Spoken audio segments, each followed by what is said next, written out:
Video middle இருக்க இந்த டிப்ஸை யூஸ் பண்ணி கருணக்கிழங்கு அரிக்காமல் வறுவல் ரெடி பண்ணிக்கலாம்.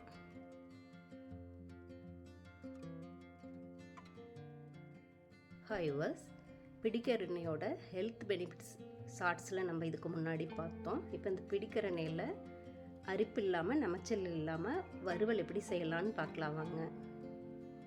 ஒரு பாத்திரத்தில் அரிசி கழுவுன ரைஸ் வாட்டர், 3வது ரைஸ் வாட்டரை ஊற்றிக்கோங்க. ஃபஸ்ட்டு 2 வாட்டரை கீழே விட்டு ஊற்றிடுங்க. 3வது ரைஸ் வாட்டரை எடுத்துக்கோங்க. 1/2 கப் திக்காக கரைச்ச புளி கரைசலை இதில் ஆட் பண்ணிக்கோங்க.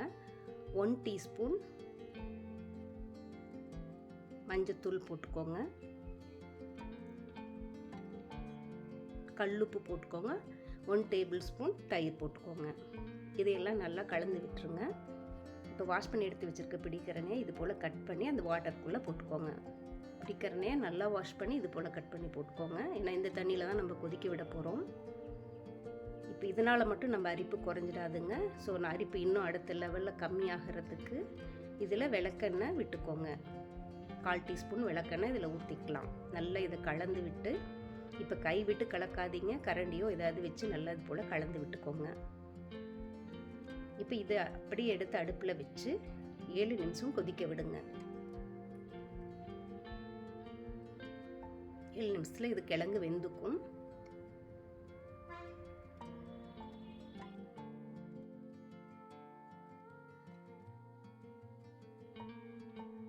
அடுப்பு ஆஃப் பண்ணிவிட்டு கிழங்கை வெளியில் எடுத்து கையில் லேசாக இது போல் அழுத்தி பார்த்தீங்கன்னா கிழங்கு இது போல் சாஃப்டாக வெந்திருக்கும்.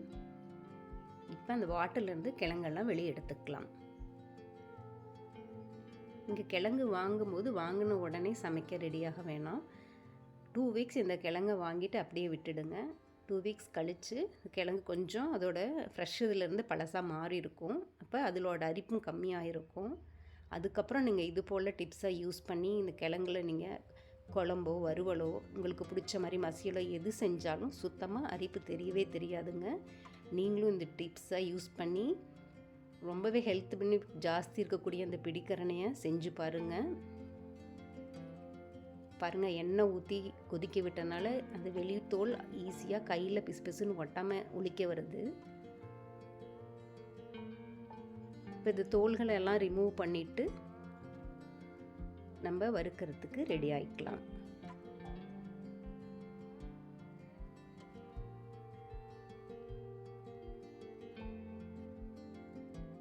இப்போ ஒரு பேன் வச்சு அதில் 1/4 கப் நல்லெண்ணெய் விட்டுக்கோங்க. 1/2 டீஸ்பூன் கடுகு, 1/2 டீஸ்பூன் சோம்பு போட்டுக்கோங்க.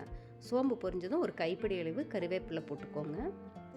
கறிவேப்பிலை போட்டு கறிவேப்பிலை பொரிஞ்சதும் கட் பண்ணி வச்சு வேக வச்சு எடுத்து வச்சுருக்க கருணக்கிழங்கை இதில் போட்டுக்கலாம்.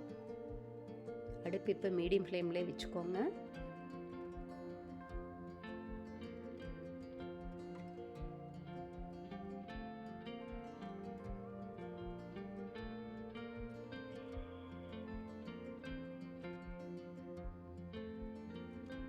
இப்போ கிழங்கை நம்ம லேசாக இது போல் பெரட்டி விடலாம். அந்த ஆயிலில் கிழங்கு நல்லா வெளியில் ஆயில் கோட்டிங் கிடைக்கிற மாதிரி இது போல் ஒரு 2 நிமிஷம் பெரட்டி விடுங்க ஆயிலையே. இப்போ நம்ம தேவையான உப்பு மசால் பொடிகளை போட்டுக்கலாம். சால்ட்டு போட்டதும் ஒரு 2 நிமிஷம் இது போல் பெரட்டி விடுங்க. அப்போ தான் கிழங்கு மேலே சால்ட்டு கோட் ஆகும். இப்போ பெப்பர், கொரியாண்டர் பொடி, காஷ்மீரி சில்லி பொடி, நீங்கள் ரெட் சில்லி பொடி வேணுனாலும் உங்களுக்கு காரம் அதிகம் வேணுனாலும் போட்டுக்கலாம். நான் காஷ்மீரி சில்லி பொடி மட்டும்தான் போட்டிருக்கேன், பெப்பர் போட்டிருக்கனால. சாம்பார் பொடி, இதெல்லாம் இதில் காட்டியுள்ள அளவுப்படி போட்டுக்கோங்க. அளவுகளை நான் டிஸ்கிரிப்ஷனில் கீழே கொடுக்குறேன், நீங்கள் அங்கேயும் பார்த்துக்கலாம். அடுப்பு மீடியம் ஃப்ளேம்லேயே இருக்கட்டுங்க. இப்போ மசால் பொடிகளை போட்டதுக்கப்புறம் இது போல் பொறுமையாக கிழங்கு உடையாத அளவுக்கு பொறுமையாக இது போல் பெரட்டி விடுங்க. ஒரு 4 நிமிஷம் இது போல் பொறுமையாக பெரட்டி விட்டிங்கன்னா இப்போ நம்ம கிழங்கு ரெடி ஆகிடுச்சு. இப்போ இதை டேஸ்ட் என்ஹான்ஸ் பண்ணுறதுக்காக நான் ஒரு 1/4 டீஸ்பூன் சுகர் ஆட் பண்ணியிருக்கேன். சுகர் ஆப்ஷனல், உங்களுக்கு வேணுன்னா போட்டுக்கலாம், வேணாட்டி விட்டுடலாம். பாருங்கள், நம்ம கலர்ஃபுல்லான ஹெல்த்தியான பிடிக்கரணைக்கிழங்கு வறுவல் ரெடி. ரொம்பவே டேஸ்ட்டாக இருந்ததுங்க. நீங்களும் செஞ்சு பாருங்கள், என்ஜாய் பண்ணுங்கள், ஹெல்த்தியாக ஹாப்பியாக இருங்க.